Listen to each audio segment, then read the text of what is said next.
Welcome back, folks. This time we're going to be building another one of the Starport series, follow up to that Sequoia forest build.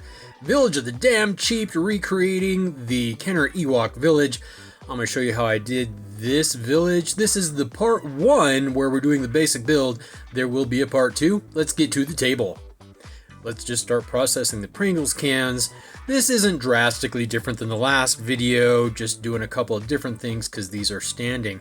Interesting thing about Sequoia is they sometimes will rot out the core as they are living and standing, and the only thing really still alive is the outer shell of the tree.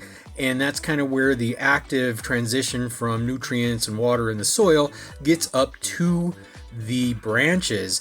And I have seen Sequoia, they're in redwoods, that were standing and hollow at the base. It's obvious that some animals in the wild are going to use that as a place to live. So here we're using a large Easter egg to start part of the hut. So I'm putting tape on there to help try to prevent it from shattering as I cut it, because this is not a terribly flexible plastic. And I'm not entirely sure how well that technique of taping it worked. It didn't shatter, so maybe it worked fine here. Anyway, I am using a Monopoly board, a Star Wars Monopoly board here as the platform and the little bridges around everything. I find it amusing that this is a leftover Monopoly board I bought entirely for the miniature Star Wars figures that are roughly in scale with Star Wars Legion. Spent $4 on it, so I don't know if you want to include that in the cost or not, otherwise this would have just been garbage. If you need some of this good chipboard, there are thrift stores that have Monopoly boards all day long, everywhere. So we're just going to go ahead and kind of outline that crack with some paper just like before, working on the branches here. This time I'm using a paper towel tube, and just keep trimming and keep trimming and keep trimming and keep trimming until you like how it angles. It's pretty straightforward here. I feel like maybe skinning or texturing the branches before doing the overall bark is a good technique here. And then as far as the rest of that, check out the original video. So this is not a regular straw. This is a little bit more sturdy straw from a sippy cup or something here. And this is going to be part of the function for the, oh, check that out. A little bit of the old in and out. And so that's going to be part of the function for the elevator. You'll see that part of the build in the second video.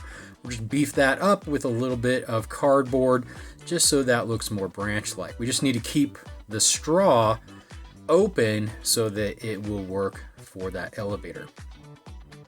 Now, I gotta tell you folks, the universe is funny. It's got a sense of humor, right? So I start working on this video for y'all as a follow-up to my almost free forest.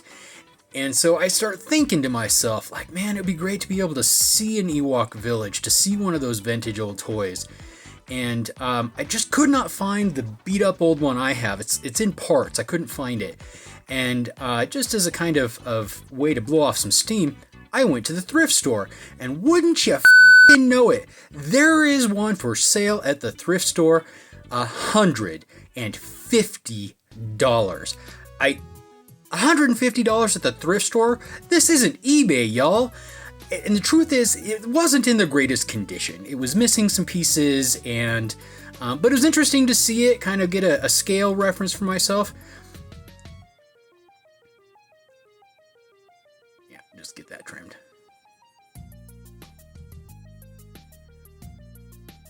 Save all those pieces. You'll use those to do some stuff later. Anyway, I was saying that, you know, $150 was too much, right? I just couldn't believe it. But I thought it was funny that the universe literally put this thing in my path. And so I use this mantra pretty often. How amazing can this get? How awesome can this get? And it was kind of just the universe, tongue-in-cheek, being like, here you go, boy. Here's a toy for you to play with. I did go back a week later when everything got reduced to half off, and I did pick it up at $75, which I feel was a better deal. I will show some reference pictures to that in the second video when I'm comparing my finished piece. So here we're just starting to work on the platform, just kind of get that all going. And then The only way to get this amazing texture is to just do it. I'm using barbecue skewers I've trimmed down. Now I use both a pair of snips and a pair of heavy duty crafting shears.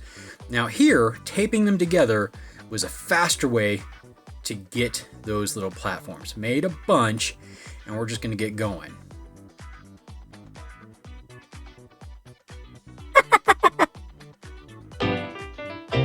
Sorry about that, folks. I tried not to make that joke. I just couldn't resist it. The inner child, the inner 14-year-old boy just couldn't resist. You see me struggling with these as I took the tape off. I figured, what am I doing? That's kind of dumb. Let's try this another way. So if you're going to try this build or do something similar, check this out. Leave them taped. It puts application way faster.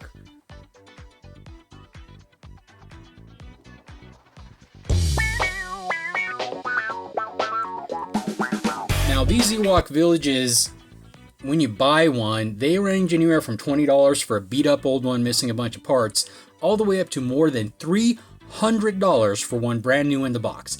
Why spend that when you can spend maybe $5 on a thrift store Monopoly board and some barbecue skewers? I'm not going to count the Pringles cans as a cost because hopefully you're buying those for the chips and those cans are free.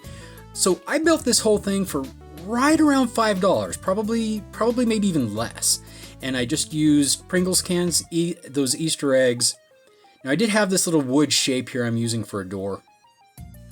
Alright folks, every YouTuber has to say this. If you enjoy what I do and want to see more, go ahead and hit subscribe. That stuff really matters for the logarithm, really matters for me here. I like seeing new people here, and if you're part of the group, you like seeing this kind of thing, come back to the bench here. Join me more often. I'm always putting out videos. I've got a bunch of stuff in the backlog you might like. Check that out too. And then pretty active in the community posts. I put out surveys and all that kind of stuff here. So we're just adding texture here to the sides, and then we use hot glue to kind of do the thatching as well. Kind of a poor man's 3D print pin here. And then if that thatching isn't quite detailed enough for you here with just the hot glue, I'm going to come back in here and we're going to do one more little thing to add some finer detail. Now this is not a soldering pin, this is a hot tool for doing wood burning. Yeah, check that thing out. So this was part 1. If you want to see part 2 where I finish up the paint job and add some details, all the little accoutrements, come back for the next one. Again, please subscribe. Check out these videos YouTube thinks you're going to like. Hey folks, have a great day.